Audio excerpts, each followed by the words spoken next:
Welcome back, Shalligators. Well, the holidays are starting to be behind us, right? And so now we're looking towards 2021 and thinking about what we want for this year, what we want to do differently, and mostly what we want to accomplish. And when we think of accomplishing our dreams, we probably think of how hard it's going to be. How am I going to fit this new law degree into my full-time job that I have to do? How am I going to start a YouTube channel when I feel like I barely have time to breathe? It all seems to come down to time management. And I've done some videos recently, a series on what it's really like to be an influencer and a YouTuber. And my rallying cry was, it's hard. I've never worked this hard in my entire life. And I've said before, there's been nights where I've just been so overwhelmed that I'm like, it's 11 p.m. I should take an Adderall and just stay up all night. No, girl, you shouldn't. That's crazy. It's one step away from just doing a bunch of meth and staying up for 3 days. What's the difference? It's a slippery slope. So I'm going to tell you guys my time management techniques. And it's a lot like diet management. And I have a lot of issues with my diet. And if I'm being honest, I have issues with my time management too.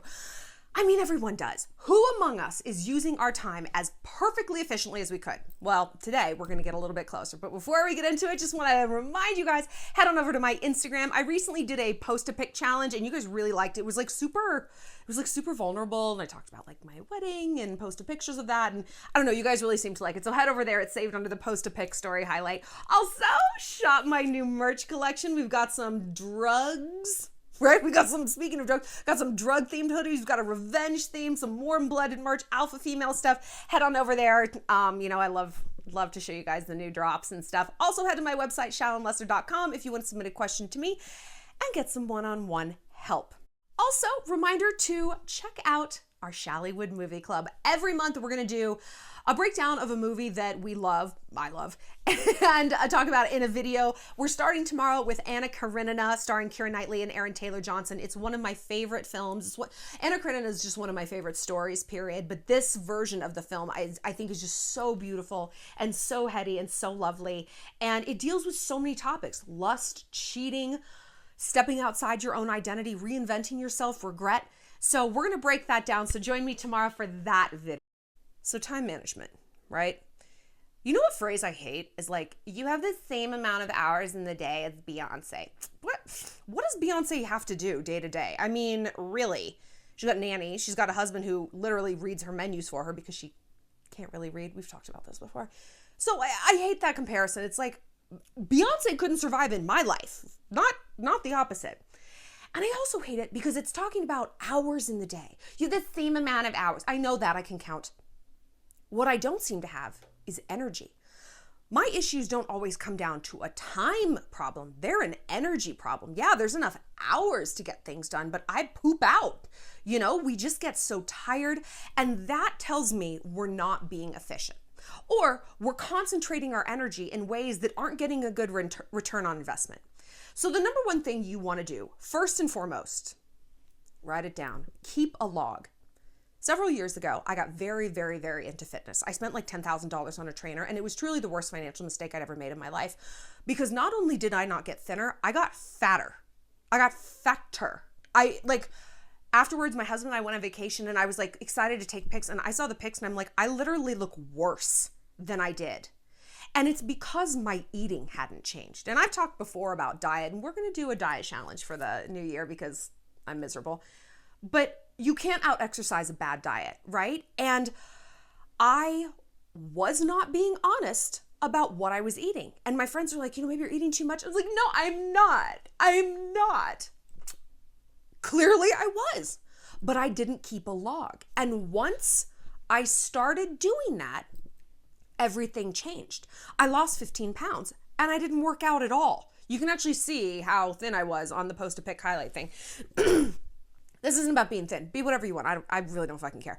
The point is, I wasn't being honest about what I was doing to contribute to a negative outcome. And once I did really look that in the face, I was like, okay. So keep a time management journal and keep it in 15 or 30-minute increments. And it's going to feel weird at first. You're like, oh, I have to stop. Set timers in your phone, alarms to go off. Hey, write down what you just did. Hey, write down what you just did. If this alarm has to go off 12 times in a day to get you to write things down, do it. Because if you try to do it at the end of the day, you'll be like, I don't know, I spent what, like 15 minutes on Instagram? Maybe you spent 45. I mean, I don't know, like I took a nap for a little while. You took a 3-hour power nap, girl. Or, yeah, no, I got plenty of sleep. Actually, you were up late Snapchatting and you only slept for 6 hours, which is why you're sluggish today and not performing, right? But if you can do it as it happens, you're more likely, first of all, to be cognizant, like, hey, I don't want to spend 45 minutes on my phone because then I'm gonna have to write it down and I don't really want to see that in print. Like eating. I'm actually not gonna have that third donut because I don't want to log it into my fitness app and like have to see like that calorie count go up. It just keeps you accountable. But for the first day or so, and some people say do this for a week. I mean, that's a hell of a long time. If you can do it for like a day or two, just like your average run of the mill day, you are going to see where these time sucks happen. And you know what? You know what phrase I also hate? I work best under pressure. No one works best under pressure. You work. That's it. You don't work best. You work. You actually just do it and get it done. So do not, for a moment, labor under the delusion that you are at your best with a sword of Damocles hanging over your head. You're not. You're inefficient. You're rushed. You're lazy. You're stressed. You're anxious. You're making fear-based decisions about whatever it is you're doing. Fine, this looks fine. I don't care. I just need to get it done. Blah, blah, blah. Everyone works better when they have the time and the space to be judicious and thoughtful about something, right? Think about creation. Think about writing a book. Do you want to read a book by someone who wrote it like the week before it was due? I don't. I want to read a book by someone who took 8 months to write it. And they went back and they were fine and they just... Do you want to live in a house that someone built in a weekend? I don't either. Take as long as you need. Order that Italian marble. I'm fine waiting. It's shoddy work. And we can apply that to our own lives in the same way. Now, there's some things, it doesn't matter how well and thoughtful, like paying your bills, like whatever. There's not a lot of creativity. It's not a subjective thing. You just literally have to do it. But look at the things that give you the most stress, because this goes back to the time log. When I look at my time log, when I'm wasting time, it's because I'm putting off doing something I don't want to do. And for me, that's mail, email, and like, it's mail and email. Like truly at like my worst, my mom visited me for Christmas like 2 years ago in New York and she opened my mail for me. It was 3 months old. And I was like, just throw it away. Just throw it away. I don't care. There was a $1,200 check in there from a TV spot that I did. I would have thrown it away. And that was such a wake-up call for me. I'm like, I have got to get my shit together. But I get so much anxiety with mail. And I know a lot of you guys do too, because it's never anything good. Like for every one check you get like 10,000 bills or something scary from like that ticket you got that you forgot about speeding through Livingston, which I did. And it's like a bunch of spiders waiting to jump out at you. Same with my email. I go through and I'm like, oh my God. Everyone wants something, you know, in an email. Like, or even if it's just like, hey, your friend shooting the breeze. It's like, okay, I don't have 40 minutes to sit here and type a response back to them. All right, Shallon, just back away from the cliffs of insanity. Is it going to take 40 minutes to send an email back to somebody? No. You type really fast. You also don't have that much to say. It would probably take 10 minutes. And how stressful would it be to open all the emails you have to do and just respond to them right then? One thing that very rich and very successful people do, I hear this a lot because I will ask my very successful friends, how have you achieved so much? And one thing that comes up a lot is something will only touch my hands once. If I open mail and there's a bill, I pay it right then. If it's a correspondence, I have to get online, I do it right then. Nothing crosses my desk twice. I was like, whoa.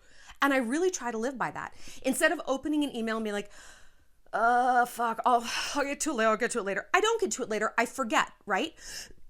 So I just open it and I respond to it right then. And part of us thinks like, well, I don't want to look crazy. I'm just so desperate. You don't look crazy. Nobody cares. If someone's emailing you something and they need something, they would like a response sooner rather than later. They're not like, I hope nobody responds to this business inquiry for 5 days. No, they want it ASAP. So just do it. Another incredible tip that I heard one time, I think it was in Real Simple magazine. If a task is going to take you less than 2 minutes to complete, do it. Just do it right then. Taking out the recycling, making your bed, changing the garbage and the toilet paper roll in the bathroom. If you can bang it out in under 2 minutes, just get it done. That way you can save the big task and you can have the mental bandwidth to tackle the big things, because all these mosquito stresses, we talked about mosquito stress on the podcast, how it's like, where is it? It's not catastrophic, but it's annoying. And it's just in your periphery and you're like, and you just can't relax because all these other little things are kind of there mosquitoing around. So I try to kill the mosquitoes in my life, right? And I've also noticed that 2 minutes is a very long time. I mean, it's a very long time that you would actually realistically be spending on a task. It's not going to take you 2 minutes to take out the garbage. It's probably going to take you 45 seconds. It's not going to take you 2 minutes to just switch the toilet paper, right? That's what, 8 seconds? So get really granular. That's what I want you to take away from this video, granularity. I want you to get granular about where you're spending your time. Like realistically, are you on Amazon just like scrolling and scrolling and scrolling? If so, why? Why are you trying to distract yourself? Is this sort of an emotional getaway car? Is this sort of like distraction drugs? Like, what do you use in your life for distraction? Because like I said, when I'm wasting my time, it's because I'm putting off doing something else, probably one of those 2-minute mosquito tasks, or something that I find legitimately stressful, like opening my mail and going through my emails. But when I do it more often, it becomes less scary. It's like, all right, fine. Like, I have stopped mythologizing and catastrophizing what might be in my inbox. I know it's probably a follow-up to something I sent, or it's spam that doesn't need my attention anyway. That's fine. We're going to go through. We're going to get to inbox 0. We don't have to wait till inbox 1200 and it's this like looming monster. So make that log. That's priority number 1. Then look at where the time sucks are. Then look at the psychology behind those time sucks.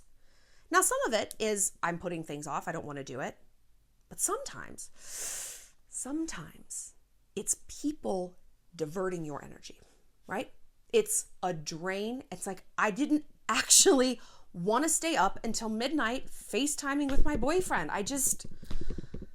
He needs to do it and I don't need to do it. I don't fucking care. Be honest about that.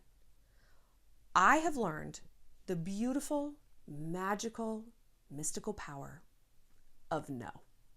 And no is a complete sentence.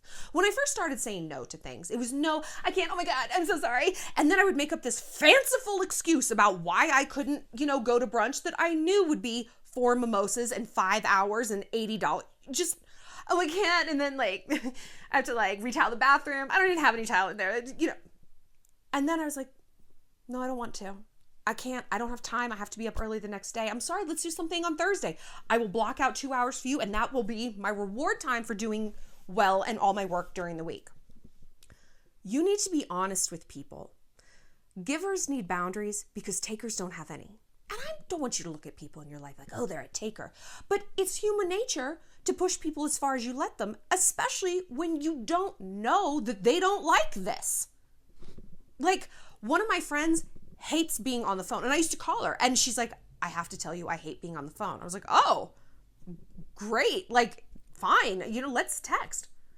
And I've had to say that to a friend recently. I'm like, I don't have time to be on the phone for an hour. I find it stressful. It's talking. And that sounds silly, but I talk for a living. And when I use that mental bandwidth, when I use that currency up, it's gone. It's gone for the day. I talk to someone on the phone for a half hour, which doesn't seem like a lot.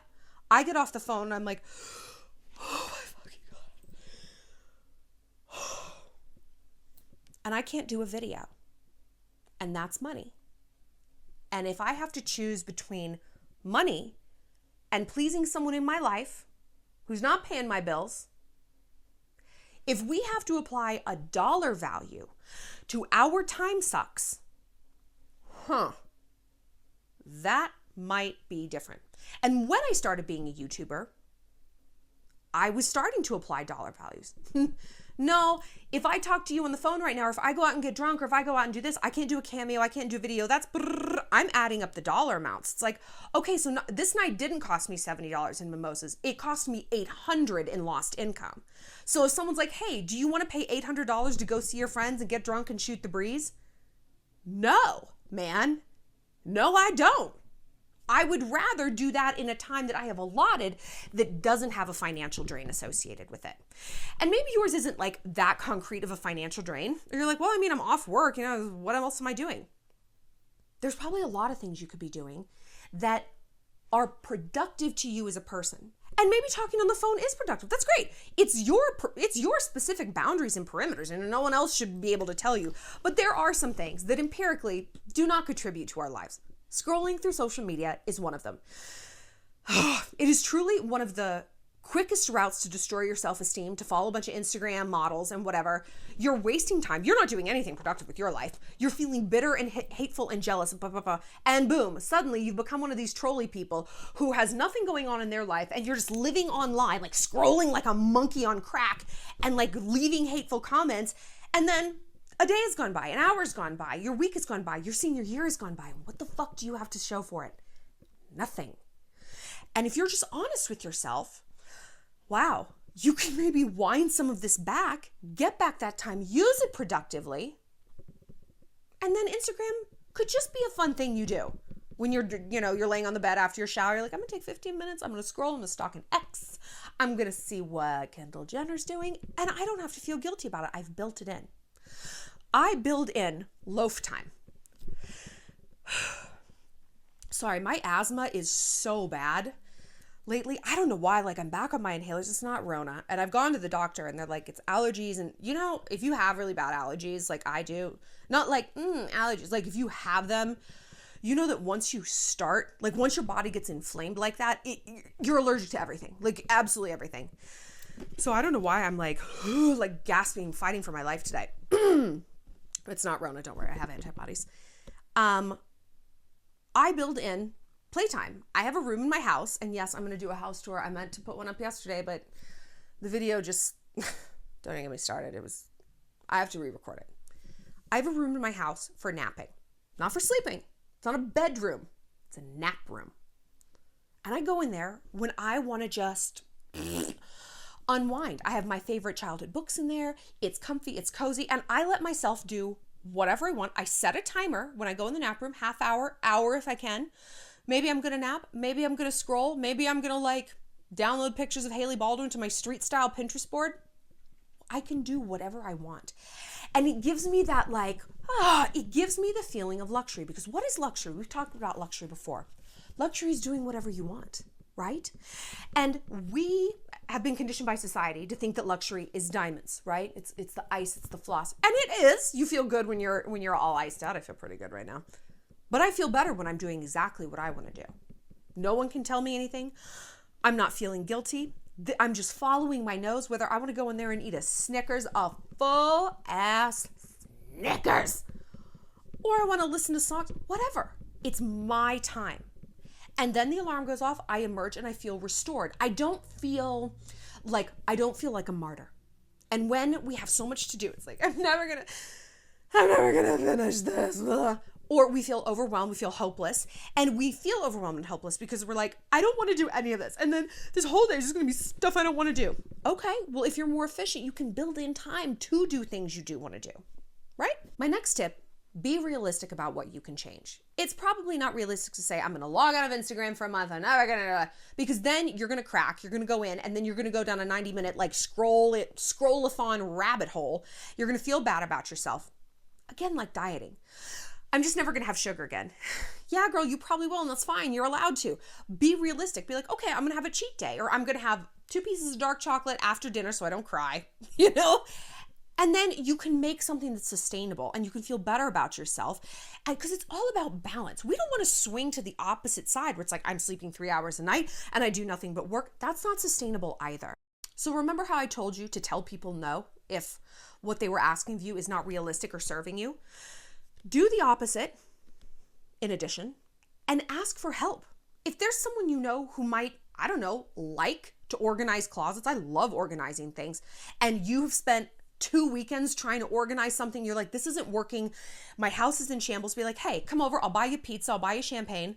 I'll buy you whatever, help me. They might like it. And you can say, if this actually is a waste of your time, don't even worry about it, girl. That's fine. That's fine. I'll go on the Neat Methods Instagram. We'll figure it out myself. But look around your life at people who have a skill set you don't and trade. Also, outsource what you can. And this is something I have been able to do more and more as I've gotten more successful and made more money. But like, for example, I outsource my cleaning. I don't clean my own house. And yeah, it's expensive. It's a few $100s. It's a sizable house. But it would take me literally 12 hours to do. It would. And I have looked at the numbers. Okay, 12 hours of lost income is triple what I would pay to just get the house cleaned, maybe even quadruple. So for me, that's a good ROI. That's a good return on investment that I can have a house clean. I can have that day. That eliminates so much mosquito stress. Like I'm fine doing laundry. I hate folding laundry. I fucking hate it. So my staff, like, they know what to hang, they know what to fold. They know how to keep my household running efficiently so that I can make money, so I can pay them better, So I am always okay with paying that. But there's other things that I was outsourcing that was stupid, like dog walkers. I'm like, I need to be walking Cowboy if he's not at daycare, which he loves.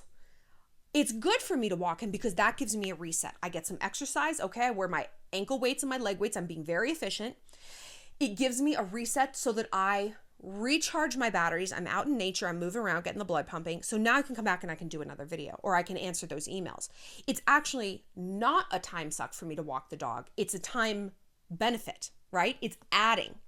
But I had to really look at that. I had to experience it. It's like, okay, this actually isn't that great. Something else is better outsourced. So if you're like in college, you're like, okay, well, I can't, like, this isn't super relevant to me.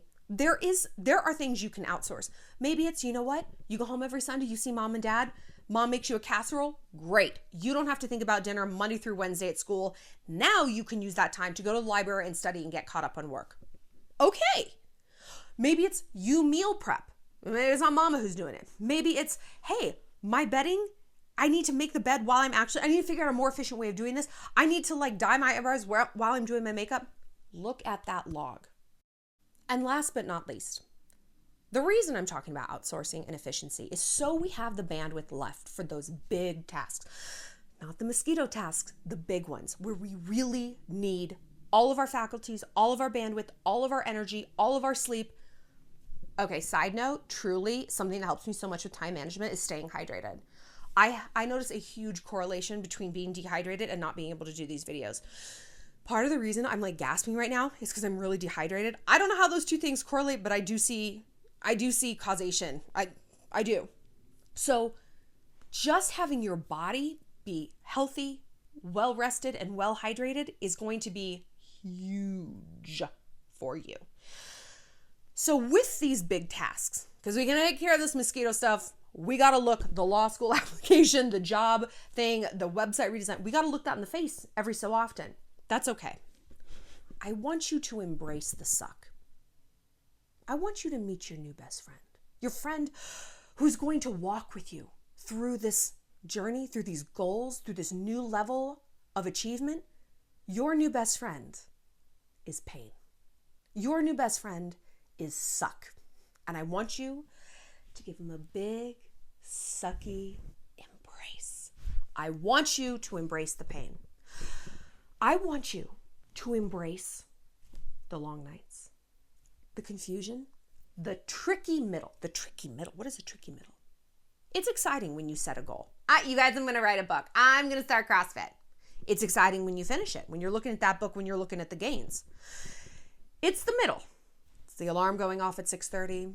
It's no, I can't go out tonight. It's a beautiful day and I have to sit here on my stupid laptop typing away at this outline.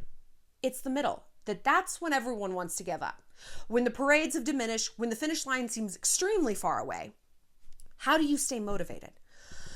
I mean, we can do a whole other video on motivation. I'm going to. But a big part of motivation is drowning out that mosquito noise, getting those mosquito tasks done, and having the energy and the bandwidth to give to the middle, right? Of course you're not going to get it for CrossFit. If you're still going out every night and getting wasted, no shit, that's not going to happen. Of course you're not going to work on the book if your house is in shambles and you're like, you know what, today's the day that I have to reorganize my sock drawer. Super important. Can't do anything until I get that done. Right?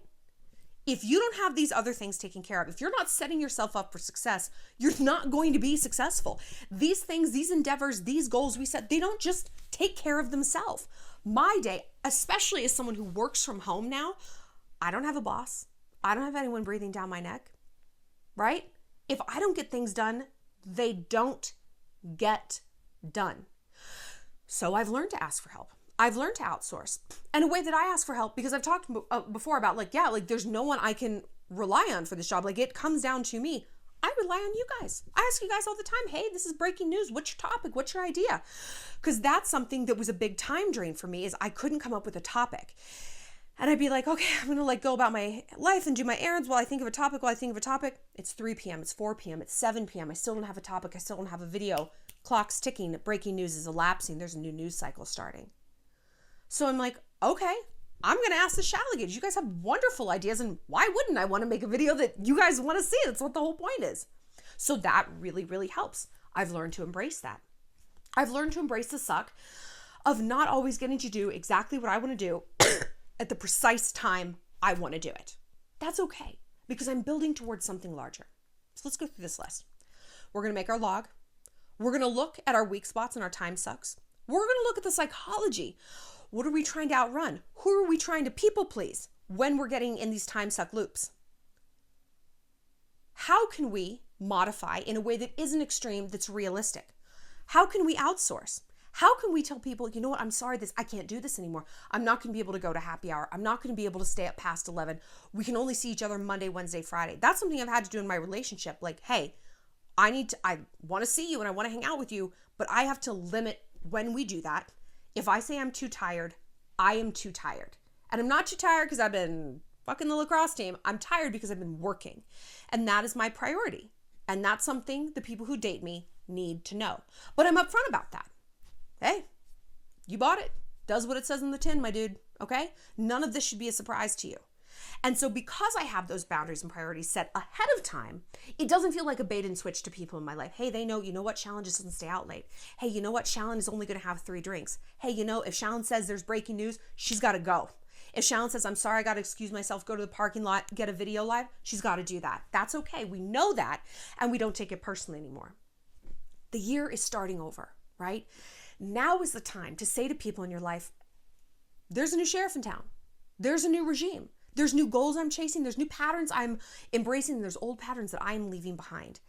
And if people have problems with that, they're going to be part of the stuff that's left behind, aren't they?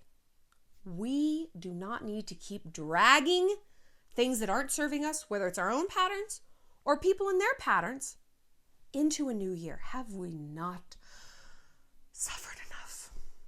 Have we not suffered enough? And has this year not taught us, at the very least, life is precious. Time is not guaranteed. Tomorrow's not guaranteed. I'm so afraid of looking back on my life and thinking I've wasted time, that I could have accomplished so much more. And I've talked about this before, that I'm obsessed with the idea of living so many different lives in one. It's like one life isn't enough for me. You know, I need to live so many, and I can't do that if I'm scrolling through Snapchat for hours or staying out too late or sleeping in. I have to be efficient, because then I feel so much more alive. And then when I do want to cut loose, and I'm staying in bed all day watching my BritBox, and I don't feel bad about it. It feels luxurious and it feels deserved. And that is what we deserve to have. So time management, it seems like something that's really difficult, but it's just like healthy eating. It's something where if you just look at the weak spots, make a few small but purposeful and well-invested shifts, you're going to get so much back, and you're going to feel so good about yourself. And that really is what we deserve. Check back tomorrow. We're going to do the video on Ana Karenina. I'll see you later, Shallygators.